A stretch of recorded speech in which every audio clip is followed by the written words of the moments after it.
Julius Prediction. Bonjour la famille, j'espère que vous allez tous très bien. NITCHE, Nietzsche le catalan sur votre écran les gars. Bienvenue dans l'avant-match Elche versus FC Barcelone. Le premier match du mois d'avril et on le sait. À chaque fois qu'on retourne de trêve ou Coupe du Monde, de trêve internationale, c'est un peu compliqué de relancer la machine. Mais cette fois-ci, j'espère que les gars ont la tête sur les épaules. On va parler de ce match-là, oui, parce qu'il y a des blessures. Il y a une suspension, mais on est à 12 points du Real, mais il faut quand même, vous comprenez ce que je veux dire, il faut quand même consolider la Liga. Voilà, chaque match est une finale. On se doit de remporter cette Liga-là. Donc on va parler de ça dans cette vidéo-là, mais avant tout, on va faire un petit tour de l'actualité. Alors, on va parler rapidement du petit Gavi. Lui, le petit, il est impressionnant, on le sait bien. Mais actuellement, il y a une petite propagande qui est en train de se faire sur le petit.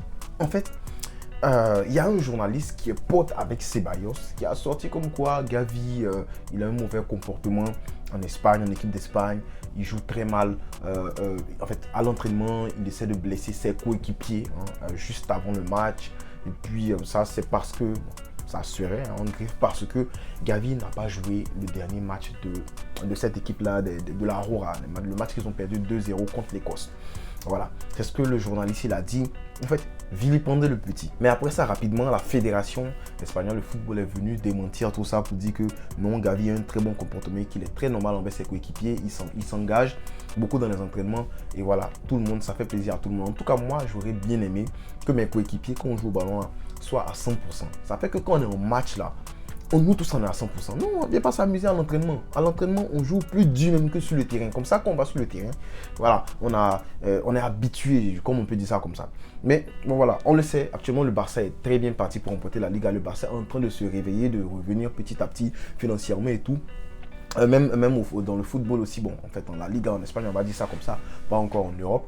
Mais tu vois qu'il y a beaucoup de propagande pour déstabiliser l'équipe. Voilà, on a vu même cette affaire d'arbitrage, qu'on a payé l'arbitre et tout, sans preuve. Et actuellement, Laporta a dit quoi? Il va porter plainte contre tous ceux qui ont fait ça là. Tous ceux qui ont vilipendé le Barça, tous ceux qui ont fait une propagande anti-Barça et tout là, il va porter plainte. Et Gavi, pareil. Ils sont en train d'essayer de déstabiliser le petit Gavi dans sa tête et tout. Mais voilà, j'aime bien le fait que la fédération espagnole soit venue rapidement pour éclaircir le truc. Pour dire que frérot, toi, tu es un matin, tu es un maudit. Voilà. Ceballos, on le connaît. J'ai pas envie de dire le nom ici, mais vous savez de quoi je parle. Ceballos, c'est un faux type. Voilà. Une nouvelle est tombée, frérot. Ça fait tellement longtemps que j'attends ça. Paraît que le Barça est à la recherche d'un crack au poste d'ailier gauche. Waouh! Mais on va applaudir. Parce que ça fait tellement longtemps que normalement on devait avoir un ailier gauche qui est très bon. Ça fait trop longtemps. On a besoin d'ailier gauche. Il y a des ailiers, il y a les Chiesa. Bon, Chiesa, il se blesse trop. On le sait. Leao, il y a Mitoma. Mitoma, il a écrit une thèse. Là, je suis pas en train de rigoler. Parce que souvent, on pensait qu'il m'amuse. Mitoma, il a écrit une thèse. Il a étudié le foot. Et puis, il a écrit une thèse. Il a fait une... Le gars a étudié les dribbles, en fait. Il a étudié les dribbles. Un gars comme ça, tu le mets à gauche. Tu mets Dembélé de l'autre côté. Non, mais frérot, on va tuer tout le monde. On va déjà les Mogos ici. Voilà. Bon, c'est pas le seul joueur qu'on peut prendre. J'ai parlé de Leao, j'ai parlé de... même... Son nom m'avait tué. Barça. Crab. On dit Crab, on qui était ici. Non, vous savez que je rigole, mais il est très bon. Cravartier, un truc comme ça. Voilà, un très bon ailier gauche aussi qu'on peut prendre. Non, mais franchement, ça a fait du bien d'entendre que notre club est en train de chercher un ailier gauche. Je pense que ça là, c'est nous seuls envoyés ou quoi. Vous avez trop duré. Mais bref, on a fait un petit tour d'actualité. On va parler rapidement, pas rapidement, on va prendre le temps de parler de Elche. C'est un match ultra important que le Barça va jouer là parce qu'en fait, tous les matchs sont importants de jouer là. Tous les matchs sont importants. Et moi, je me tue à vous le dire. Avec près de 10 matchs que je dis, ce match c'est une finale. Et il faut prendre tous les matchs au sérieux parce qu'on a vraiment besoin de cette Liga là, financièrement, mais surtout mentalement. Et les jeunes, quand ils vont commencer à remporter des titres, ils ont remporté un titre récemment. Vous voyez comment ils jouent, ils ont faim là.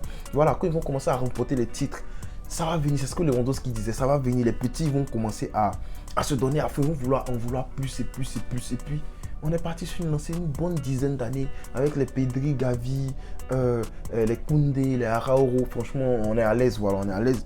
Et Barça Elche, quoi de plus normal pour relancer la machine? Voilà, la machine qui avait chicoté, frappé le Real 2-1 avant la trêve. Mais là, on a plein de joueurs qui sont partis en trêve. Un gars comme Kessié qui a joué les 2 matchs back-to-back, buteur même avec la Côte d'Ivoire. On a Lewandowski qui est parti jouer de l'autre côté là-bas aussi, en Pologne. Voilà. Mais il faut quand même être en mesure de relancer la machine. Et même si on peut s'en sortir avec une victoire 1-0, franchement, voilà. Pourquoi je dis juste 1-0? C'est parce que je suis certain que le Barça va faire tourner. Parce qu'on a un match très important 5 jours après. On a un classico, bon 4 jours après, on a un classico. C'est vrai qu'on a un seul but d'avance dans ce classico là parce que c'est la Copa del Rey, mais il faut consolider un but à 0 là. Il faut même gagner parce que là ils viennent jouer chez nous maintenant. Donc je pense que Xavi va utiliser le match contre Elche pour faire une rotation, sacrifier quelques pions, quelques positions, mais surtout voilà, apprêter mentalement les gars pour le Real Madrid. Mais faut pas se dire voilà, ce match il est dans la poche, non, pas du tout. Et Elche, ils sont quand même derniers les gars, voilà, je ne veux pas cracher sur cette équipe là, mais ils sont quand même derniers et leur seule victoire dans les 6 matchs précédents c'était contre Mallorca à l'extérieur. Voilà, j'ai rien même à dire sur Elche, franchement, voilà, je veux pas non plus dire qu'on a déjà gagné le match parce que ça serait menti. On se rappelle que le mec là, Boyer, lui quand il rencontre le Barça, ben voilà, il veut se transformer en je sais pas quoi, voilà, donc il faut faire quand même attention à ce mec là. Mais je pense que malgré la rotation, le Barça a de quoi aller remporter ce match-là. Alors, on a déjà parlé des blessures. Je ne sais pas si j'ai parlé des blessures, mais non, je ne pense pas que j'ai parlé des blessures. On va parler des absents. Alors, il y a Ousmane Dembélé qui est absent. Il a une blessure à l'hamstring. Je ne sais même pas comment dire ce truc en français. Oziskio, il a une blessure Oziskio et son retour, on ne sait pas. Mais on voulait qu'il revienne contre le Real. Le match précédent contre le Real, là. Mais il n'a pas, voilà, pas pu faire le 4. Je pense pas qu'il sera de retour au match retour contre le 5 avril. Je ne vois pas le Barça le presser, en fait, le précipiter son retour. Pedri aussi, qui lui est blessé, lui il devrait manquer 1 mois. Voilà, on avait dit 1 mois, mais ça pourrait être encore plus long. Avec le Barça, on ne comprend pas. Docteur Ricard Pouna, toi on va commencer à parler de toi. Parce qu'on ne comprend pas. Voilà, on dit 2 semaines, mais pouf, après ça devient 1 mois et demi. Donc Pedri qui est blessé aussi. Et il devrait être absent encore 3 ou 4 semaines. Frenkie de Jong aussi, qui est blessé, même truc. Hein, ça dit toujours la même chose. Ça dit Ischio, jambier. Frenkie de Jong, je pense qu'il devrait être là contre Elche. Voilà. Mais dans mon 11, je ne l'ai pas mis parce que je veux qu'il se repose. Parce qu'on a un classico qui arrive. Christensen qui lui aussi s'est blessé au mollet en sélection. Et ça m'a vraiment fait mal. Voilà, ça m'a beaucoup fait mal. Parce que Christensen, non, lui c'est le meilleur joueur du Barça. C'est la meilleure recrue du Barça cette saison. Araujo qui est aussi blessé aux adducteurs, mais il devrait être de retour contre Elche. Suspension, on va parler de qui? On va parler de Rafinha qui lui sera absent dans ce match contre Elche là, mais il sera là contre le Real Madrid. Donc quel 11 moi je pense qu'il faut aligner. Let's go. En gardien de but, j'ai mis on a besoin de parler Ter Stegen rapidement. Une fois qu'on a gagné, on est sûr d'avoir gagné la Liga. On va faire jouer les petits là, Arnaud Tenas et puis comment il s'appelle l'autre? Arnaud Tenas, lui c'est un démarreur, il était prêt à en découdre avec Cavaral. Et puis l'autre, comment il s'appelle? Iñaki Peña. Défense centrale, bon, là il y a certains qui vont s'énerver, mais ils m'ont fou. Alonso et puis Araujo. Pourquoi j'ai mis Alonso? C'est parce que Christensen il n'est pas là. Et si tu mets pas Alonso, tu mets qui? Tu mets Eric Garcia, qui est quand même en manque de temps de jeu. Pourtant Alonso, lui, il a quand même fait de bons matchs récemment. Il a fait de bons matchs récemment. Même si on se rappelle que contre United, franchement, il m'a fait mal. Ça m'a fait mal. Voilà, ça m'a beaucoup fait mal ce qu'il a fait. Mais voilà, je vois cette charnière centrale là. Koundé à droite et puis Baldé à gauche. Oui, on aurait pu mettre Jordi Alba. Mais je crois que Baldé n'a pas joué le match contre l'Écosse de l'Espagne. Donc je pense qu'il faut pas faire quand même une trop grande rotation. Parce que je l'ai dit, Boyer, il est là. Il faut faire attention. En 6, j'ai mis Busquets et puis Gavi et une autre rotation devant. C'est que j'ai mis Pablo Torre. Voilà, j'ai pas mis de Kessié parce que Kessié a quand même joué 2 matchs. Les 2 matchs contre le Comore, back to back. On voyage quand même en Afrique. La Côte d'Ivoire au Comore, c'est pas proche aussi là. Donc je pense que voilà, un petit repos pour lui, surtout quand on va jouer le Classico contre le Real Madrid. Voilà, il faut qu'il soit frais.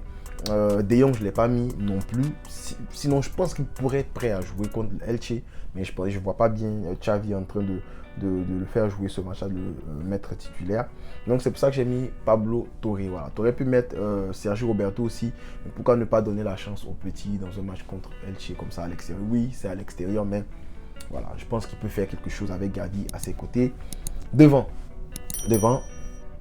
rotation, grosse rotation. parce qu'on est obligé. Pas de Dembélé, et puis Rafinha qui est suspendu, voilà, à cause de l'accumulation de cartons jaunes, si je ne me trompe pas. Donc, Lewandowski en pointe, à gauche, Ansu Fati, et puis à droite, Ferran Torres. Ansu Fati, je ne vais pas parler de lui. Ne vous inquiétez pas, la vidéo arrive. Lui et puis son papa là. On va en parler. Bref, avec ce 11 là, je pense que le Barça normalement a de quoi remporter ce match là. Je ne veux pas donner, de pronostic parce que non, mais j'ai des pronostics. Non, on n'a pas de pronostic, mais dites-moi en commentaire c'est quoi le 11 que vous aurez aligné pour ce match là. Et puis voilà, c'est quoi le pronostic de ce match là. J'espère une grosse victoire du Barça. Ça me dérange pas, même 1-0 quand même. Voilà, mais je veux quand même une grosse victoire. Voilà, donc merci d'avoir suivi la vidéo et puis on se capte pour le débrief de ce match là. Peace.